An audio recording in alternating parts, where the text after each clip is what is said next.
آنے والے حالات اور واقعات سے باخبر رہنے کا ایک بہت بڑا ذریعہ خواب ہے۔ بعض مرتبہ اللہ تعالیٰ مرنے سے، انتقال ہونے سے پہلے بندے کو اس کو مرتبہ اور مقام اور ٹھکانہ بھی دکھا دیتے ہیں۔ بعض مرتبہ انتقال ہونے کے بعد لوگوں پر ظاہر کرنے کے لیے کسی دوسرے کے ذریعے سے اس کے حالات سے باخبر کرتے ہیں، اس کے حالات سے باخبر کرتے ہیں۔ ہندوستان میں ایک ہندو تھا، لالا لوگ کہتے تھے، اس کا انتقال ہوا، ہندوؤں نے اپنے رسم و رواج کے ذریعے اس کو کر دیا، جلا دیا۔ ایک نیک متقی انسان نے خواب دیکھا، وہ کیا دیکھتا ہے کہ جس کو لوگ لالا کہتے تھے، ہندو کہتے تھے، وہ جنت کی بہاروں کے اندر ٹہل رہا اور خوش و خرم ہے، اور اتنا خوش و خرم ہے کہ انسان دیکھ کے حیران رہتا ہے۔ تو اس نے فوراً پوچھا کہ لالا آپ تو ہندو تھے، آپ یہ جنت میں کیسے آ گئے؟ غیر مسلم، پھر جنت، اور پھر یہ جنت آپ کو ملی کس وجہ سے؟ تو اس نے پہلے کہا، پہلے میں وجہ بتاتا ہوں کہ کس وجہ سے ملی۔ فرمایا وجہ یہ تھی کہ ایک دفعہ ایک انسان کے پاؤں میں کانٹا چبھا ہوا تھا، اس کو درد کر رہا تھا، تو میں نے کہا آؤ یار میں یہ کانٹا نکال دیتا ہوں۔ میں نے سوئی پکڑ کے آہستہ آہستہ کرتے اس کا کانٹا نکال دیا۔ فرمایا ایک کانٹا نکالنے کی بنیاد پر یہ جتنے پھول آپ کو نظر آ رہے ہیں، اس کانٹے کو تبدیل کر کے اللہ نے پھولوں کی بہار لگا دی، اللہ نے پھولوں کی بہار لگا دی۔ دوسرا خواب کے اندر ہی اس نے یہ کیا کہ یہ بات تو سمجھ میں آ گئی، لیکن ایمان کے بغیر تو جنت ملتی نہیں، ایمان کے بغیر تو جنت نہیں ملتی، تو تجھے جنت کیسے مل گئی؟ فرمایا میرا ایمان جس ذات پر تھا اس کے سامنے تھا، میں نے کلمہ تو پڑھ لیا تھا، لوگوں کو میرے کلمے سے آگاہی نہیں تھی، لوگوں کو نہیں پتہ تھا کہ میں نے کلمہ پڑھ لیا، میں نے کلمہ پڑھ لیا تھا، میری زندگی شریعت کے مطابق گزر چکی تھی، اور اس نیکی کی بنیاد پر اللہ نے مجھے جنت کا مالک بنا دیا۔ اب دیکھ لیجئے کہ بعد میں آنے والے لوگوں کو کیا سبق دیا جا رہا ہے۔ ایک سبق تو یہ کہ معمولی سے معمولی نیکی کو بھی حقیر نہ سمجھے، جس طرح اللہ کے محبوب کی حدیث ہے لا تحتقرن من المعروف شیئا ولو ان تلقى اخاک بوجہ طلیق۔ اے مخاطب، چھوٹی سے چھوٹی نیکی کو حقیر نہ سمجھنا، اتنی چھوٹی نیکی کہ تو اپنے مسلمان بھائی سے خندہ پیشانی سے ملتا ہے، مسکرا کر ملتا ہے، یہ نیکی بھی ہو سکتا ہے کہ تیری بخشش اور مغفرت کا سامان بن جائے، اتنی چھوٹی نیکی۔ اور دوسرا پیغام یہ دے دیا کہ جس کو لوگ ہندو سمجھتے رہے آخرت میں جنت کا مالک اور وارث بنے گا۔ ایک آدمی گھر میں آیا، دفتر سے آیا، باہر سے کام کر کے آیا، بہت بھوک لگی ہوئی تھی، شدت کی بھوک، اور ساتھ تھکاوٹ بڑی تھی۔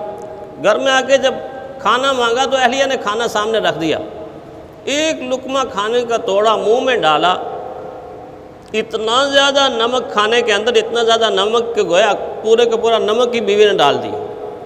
بعض دفعہ بے دھیانی میں ہوتا ہے، اس طرح ہو جاتا ہے، پتہ ہی نہیں لگتا۔ شدید غصہ آیا، بہت غصہ آیا۔ غصے کی وجہ یہ تھی کہ تھکاوٹ انتہا کی تھی، بھوک شدت کی لگی تھی، اور کھانا ایسا ہے کہ منہ میں ڈالیں تو باہر کو آ رہا ہے۔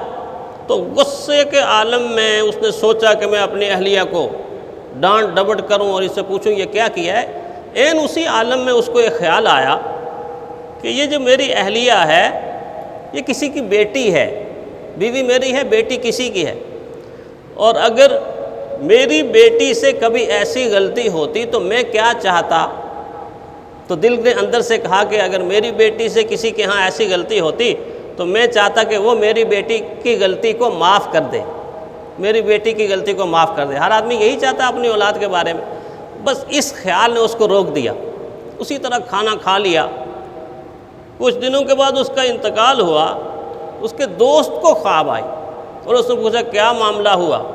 معاملہ یہ ہوا کہ میرے باقی اعمال تو بڑے ڈاواں ڈول تھے، بہت ڈاواں ڈول تھے، لیکن اللہ تعالیٰ کی طرف سے فرشتے نے یہ خوشخبری سنائی کہ اے میرے بندے، تو نے میری ایک کمزور بندی کو میری بندی سمجھ کر معاف کر دیا، میں نے تجھے اپنا بندہ سمجھ کے معاف کر دیا، میں نے تجھے اپنا بندہ سمجھ کے معاف کر دیا۔ اب جانے والے لوگوں کے خواب رہنے والوں کے لیے باعث عبرت بن رہے ہیں، نصیحت کا باعث بن رہے ہیں، رہنمائی کا باعث بن رہے ہیں، اور علم کا ایک پورے کا پورا دروازہ کھول دیتے ہیں گویا کہ خواب، سچا خواب، مومن کا جو خواب ہوتا ہے۔ بعض دفعہ ڈانٹ ڈپٹ بھی ہوتی ہے، یہی خواب بعض دفعہ ہزاروں لوگوں کی ہدایت لانے کا سبب بنتا۔ ایک انگریز رائٹر ہے، اس نے اپنا خود واقعہ بیان کیا کہ میں رحمت کائنات صلی اللہ علیہ وسلم کے بار بار خواب کے آنے اور ہدایت کرنے پر اسلام قبول کرتا ہوں، اسلام قبول کیا اس نے۔ اس طرح ایک آدمی نہیں، سینکڑوں ہزاروں لوگ ہیں۔ بعض لوگ خواب کی بنیاد پر گمراہی کے دروازے کھولتے ہیں۔ قرآن پاک کی یہ جو آیت ہے نا، یضل بہ کثیرا ویہدی بہ کثیرا، یہ پورے قرآن کے بارے میں ہے۔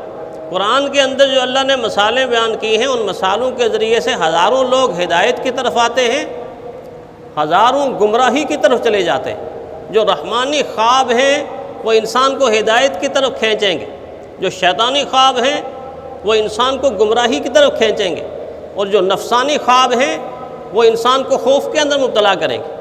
نفسانی خواب کی ایک مثال آپ دیکھیں، ایک آدمی آتا ہے، آپ کو تجربہ ہوا ہوگا بعض لوگوں کو، کہ بعض دفعہ انسان سوتا ہے اور سونے کے دوران وہ محسوس کرتا ہے کوئی چیز ہے جو میرے اوپر آ رہی ہے، وزن آ رہا ہے، بوجھ آ رہا ہے، کرتے کرتے ٹانگوں کے اوپر، دل کے اوپر، کرتے کرتے یہاں تک پہنچ جاتی ہے، اور یہاں آ کے گلا اتنا دبایا کہ آدمی کوشش کرتا ہے اٹھ جائے، یا آدمی اس کے دستر سے باہر، لیکن اٹھتا نہیں، تھوڑی دیر کشمکش جاری رہتی ہے، اور تھوڑی دیر کے بعد وہ چیز آہستہ آہستہ اترنا شروع ہوتی ہے، پاؤں سے ایسے نکل جاتی ہے، انسان یہ سمجھتا ہے یہ کوئی جن تھا، یہ کوئی چڑیل تھی، یہ کوئی بھوت تھا جس نے مجھے دبایا ہے، اور دبانے کے بعد میری یہ حالت بنی ہے، اٹھ کے بیٹھ جاتا ہے، پسینہ آ جاتا ہے، آیت الکرسی پڑھتا ہے۔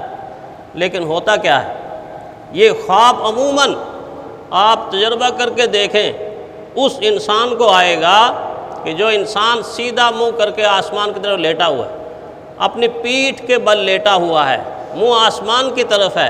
اسی لیے رحمت کائنات صلی اللہ علیہ وسلم نے پیٹھ کے بل لیٹنے سے منع فرمایا۔ اگر کوئی عذر نہ ہو تو پیٹھ کے بل نہیں، کروٹ کے بل لیٹنا۔ جب انسان پیٹھ کے بل لیٹتا ہے تو اس کے بدن کے اندر خون کی سرکولیشن رکنا شروع ہو جاتی ہے۔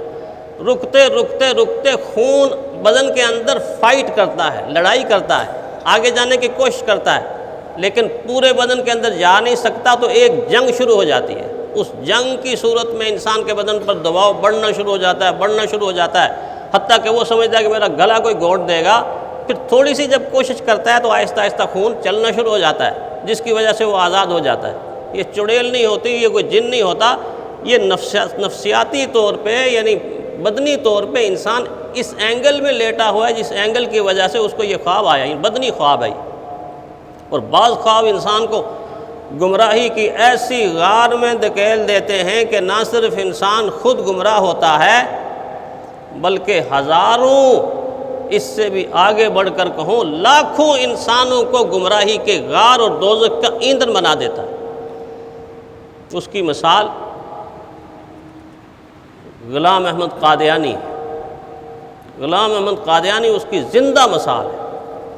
غلام احمد قادیانی کے گمراہ ہونے کے سینکڑوں اسباب ہیں، لیکن اس کی گمراہی کا سب سے بڑا سبب شیطان کا خواب کے اندر آ کر اس کو گمراہ کرنا۔ اس کا کوئی ایک دعویٰ نہیں ہے، اکثر ہم تو یہ سمجھتے ہیں اس نے نبی ہونے کا دعویٰ کیا ہے، اس کے 12 سے زیادہ دعوے بنتے ہیں، 12 سے زیادہ دعوے۔ کبھی وہ کہتا ہے میں مسیح ہوں، کبھی مسیح موعود ہوں، کبھی عین مسیح ہوں، کبھی مجدد ہوں، اور کبھی ذلی نبی ہوں، کبھی بروزی نبی ہوں، اور کبھی آخری نبی ہوں، کبھی نبی ہوں، اور معاذ اللہ کبھی یہ کہتا ہے میں محمد ہوں، اور آگے چل کر اس نے خدا ہونے کا دعویٰ بھی اپنے لٹریچر میں کیا۔ 12 دعوے اس نے اپنے اس لٹریچر کے اندر کیے ہوئے ہیں۔ یہ سارے کے سارے دعوے کس بنیاد پہ کیے؟ رات کو شیطان آتا، خواب کے ذریعے اس کو پٹیاں پڑھاتا، وہ اس کو فرشتہ سمجھتا، کہتا ہے ٹیچی فرشتہ ہے میرے اوپر معاذ اللہ جو وہی نازل کرتا ہے۔ عجیب و غریب اس کے لٹریچر کے اندر اس طرح کی باتیں۔ گویا ایک خواب کے معاملے میں ایک انسان کو گمراہ کیا، اب اس کے فالوور کتنے ہیں؟ کتنے فالوور ہیں اس کے، پیچھے چلنے والے اندھی تقلید کرنے والے کتنے؟ تو گویا ایک خواب کے ذریعے سے بعض دفعہ ایک انسان گمراہی کے غار میں جاتا ہے، ہزاروں کو گمراہ کر دیتا ہے۔ اور خواب ہی ایک ایسی چیز ہے جس کی بنیاد پر ایک انسان ہدایت پر آتا ہے تو ہزاروں لوگوں کو ہدایت کی طرف بلا لیتا ہے۔ اس اعتبار سے دین نے جو انبیاء کرام کے خواب بیان کیے ہیں قرآن حکیم کے اندر، وہ میری اور آپ کی رہنمائی کے لیے ایک مشعل راہ ہے کہ ہم جانچیں، ہم پرکھیں، ہم دیکھیں کون سا خواب ایسا ہے کہ جس خواب کی بنیاد پر اللہ ہمیں اپنی طرف لانا چاہتا ہے، اور کون سا خواب ایسا ہے کہ جس خواب کے ذریعے سے اللہ تعالیٰ ہمیں سمجھانا چاہتا ہے کہ تم میری رحمت سے دور ہو رہے ہو، دور ہو رہے ہو، دور ہو رہے ہو۔ ایک کتاب جو حضور صلی اللہ علیہ وسلم کی سیرت کے حوالے سے 1300 سال گزرنے کے بعد، 1400 سال گزرنے کے بعد حضور کی زندگی کا ایک گوشہ ایسا اجاگر ہوا۔ یہ عبد المجید ایڈوکیٹ ہیں جنہوں نے اس کتاب کا آغاز کیا۔ انہوں نے حضور صلی اللہ علیہ وسلم کی امت میں جو سچے لوگ ہیں، جن کو رسول اللہ صلی اللہ علیہ وسلم خواب میں آ کر کوئی بات ارشاد فرماتے ہیں یا زیارت کرواتے ہیں، اس کا آغاز کیا اور سیرت کی کتاب لکھنا شروع کی۔ سیرت النبی بعد از وصال النبی صلی اللہ علیہ وسلم۔ ابھی تک 5 جلدیں اس کی پرنٹ ہو چکی ہیں، چھپ کے آ چکی ہیں۔ اس خواب کے اندر وہ سچے اور کھرے انسان جو جھوٹ نہیں بولتے، جو جھوٹ سے پاک ہے۔ جس طرح میں نے عرض کیا تھا کہ سچے خواب کے لیے ضروری ہے کہ انسان سچ بولے، حلال کھائے۔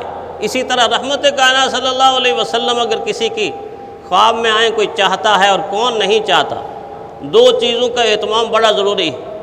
ایک، جس نظر سے حضور کی زیارت کرنی ہے وہ نظر پاک ہو، اور جس زبان سے حضور کے ساتھ گفتگو کرنی ہے وہ زبان پاک ہو۔ نظر کو پاک رکھے، زبان کو پاک رکھے، صلی اللہ علیہ وسلم، درود شریف کی کثرت کر دے۔ اللہ تعالیٰ دنیا ہی کے اندر خواب کے ذریعے سے حضور صلی اللہ علیہ وسلم کی زیارت ایسے انسانوں کو نصیب فرما دیں گے اپنی توفیق کے ساتھ اور اپنے کرم کے ساتھ۔ اللہ تعالیٰ ہمیں سمجھ کر عمل کرنے کی توفیق عطا فرمائے۔ آخر الدعوانا الحمدللہ۔